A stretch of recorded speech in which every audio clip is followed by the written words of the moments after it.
یہودیوں کو اعلانیہ قائل کرتا رہا۔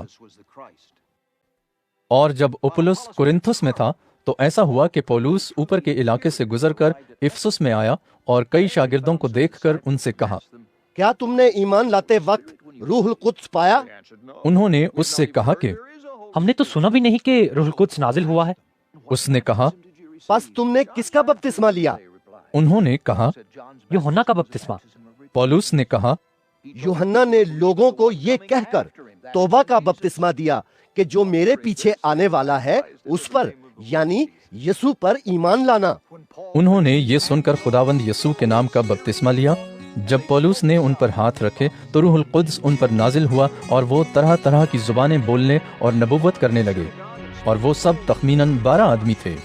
پھر وہ عبادت خانے میں جا کر 3 مہینے تک دلیری سے بولتا اور خدا کی بادشاہی کی بابت بحث کرتا اور لوگوں کو قائل کرتا رہا۔ لیکن جب بعض سخت دل اور نافرمان ہو گئے بلکہ لوگوں کے سامنے اس طریق کو برا کہنے لگے تو اس نے ان سے کنارہ کر کے شاگردوں کو الگ کر لیا اور ہر روز ترنس کے مدرسے میں بحث کیا کرتا تھا۔ 2 برس تک یہی ہوتا رہا، یہاں تک کہ آسیا کے رہنے والوں، کیا یہودی کیا یونانی، سب نے خداوند کا کلام سنا،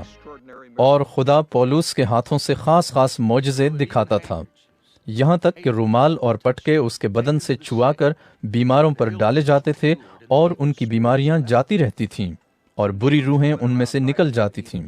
مگر بعض یہودیوں نے جو جھاڑ پھونک کرتے پھرتے تھے یہ اختیار کیا کہ جن میں بری روحیں ہوں ان پر خداوند یسوع کا نام یہ کہہ کر پھونکیں کہ جس یسوع کی پولوس منادی کرتا ہے میں تم کو اسی کی قسم دیتا ہوں۔ اور سکوا یہودی سردار کاہن کے 7 بیٹے ایسا کیا کرتے تھے۔ بری روح نے جواب میں ان سے کہا کہ یسوع کو تو میں جانتی ہوں اور پولوس سے بھی واقف ہوں، مگر تم کو نہ۔ اور وہ شخص جس پر بری روح تھی کود کر ان پر جا پڑا اور دونوں پر غالب آ کر ایسی زیادتی کی کہ وہ ننگے اور زخمی ہو کر اس گھر سے نکل بھاگے۔ اور یہ بات افسس کے سب رہنے والے یہودیوں اور یونانیوں کو معلوم ہو گئی، پس سب پر خوف چھا گیا اور خداوند یسوع کے نام کی بزرگی ہوئی۔ اور جو ایمان لائے تھے ان میں سے بہتیروں نے آ کر اپنے اپنے کاموں کا اقرار اور اظہار کیا، اور بہت سے جادوگروں نے اپنی اپنی کتابیں اکٹھی کر کے سب لوگوں کے سامنے جلا دیں، اور جب ان کی قیمت کا حساب ہوا تو 50,000 روپے کی نکلیں۔ اسی طرح خداوند کا کلام زور پکڑ کر پھیلتا اور غالب ہوتا گیا۔ جب یہ ہو چکا تو پولوس نے جی میں ٹھانا کہ مقدونیہ اور اخیا سے ہو کر یروشلم کو جاؤں گا، اور کہا کہ وہاں جانے کے بعد مجھے روما بھی دیکھنا ضرور ہے۔ پس اپنے خدمت گزاروں میں سے 2 شخص یعنی تیموتھیوس اور ایراستس کو مقدونیہ میں بھیج کر آپ کچھ عرصہ آسیا میں رہا۔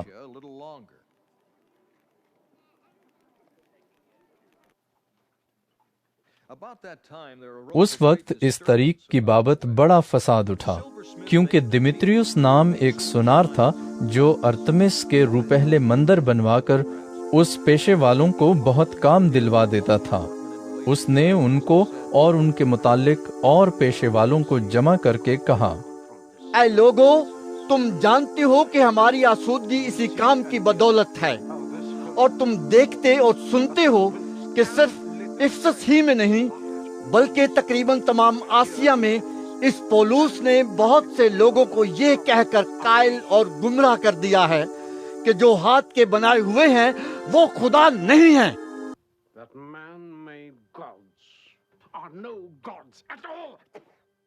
بس صرف یہی خطرہ نہیں کہ ہمارا پیشہ بے قدر ہو جائے گا،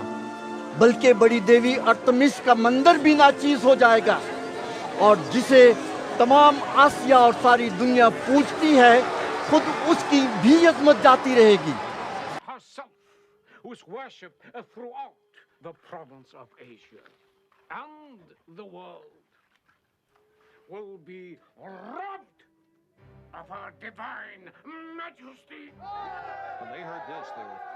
وہ یہ سن کر قہر سے بھر گئے اور چلا چلا کر کہنے لگے کہ اور تمام شہر میں ہلچل پڑ گئی، اور لوگوں نے گیوس اور ارسترخس مقدونیہ والوں کو جو پولوس کے ہم سفر تھے پکڑ لیا اور ایک دل ہو کر تماشا گاہ کو دوڑے۔ جب پولس نے مجمع میں جانا چاہا تو شاگردوں نے جانے نہ دیا، اور آسیہ کے حاکموں میں سے اس کے بعض دوستوں نے آدمی بھیج کر اس کی منت کی کہ تماشا گاہ میں جانے کی جرأت نہ کرنا، اور بعض کچھ چلائے اور بعض کچھ، کیونکہ مجلس درہم برہم ہو گئی تھی اور اکثر لوگوں کو یہ بھی خبر نہ تھی کہ ہم کس لیے اکٹھے ہوئے ہیں۔ پھر انہوں نے اسکندر کو، جسے یہودی پیش کرتے تھے، بھیڑ میں سے نکال کر آگے کر دیا، اور اسکندر نے ہاتھ سے اشارہ کر کے مجمع کے سامنے عذر بیان کرنا چاہا۔ جب انہیں معلوم ہوا کہ یہ یہودی ہے تو سب ہم آواز ہو کر کوئی 2 گھنٹے تک چلاتے رہے کہ پھر شہر کے محرر نے لوگوں کو ٹھنڈا کر کے کہا، اے افسیو، کون سا آدمی نہیں جانتا کہ افسیوں کا شہر بڑی دیوی ارتمس کے مندر اور اس مورت کا محافظ ہے جو زیوس کی طرف سے گری تھی۔ پس جب کوئی ان باتوں کے خلاف نہیں کہہ سکتا تو واجب ہے کہ تم اطمینان سے رہو اور بے سوچے کچھ نہ کرو، کیونکہ یہ لوگ جن کو تم یہاں لائے ہو نہ مندر کو لوٹنے والے ہیں نہ ہماری دیوی کی بدگوئی کرنے والے۔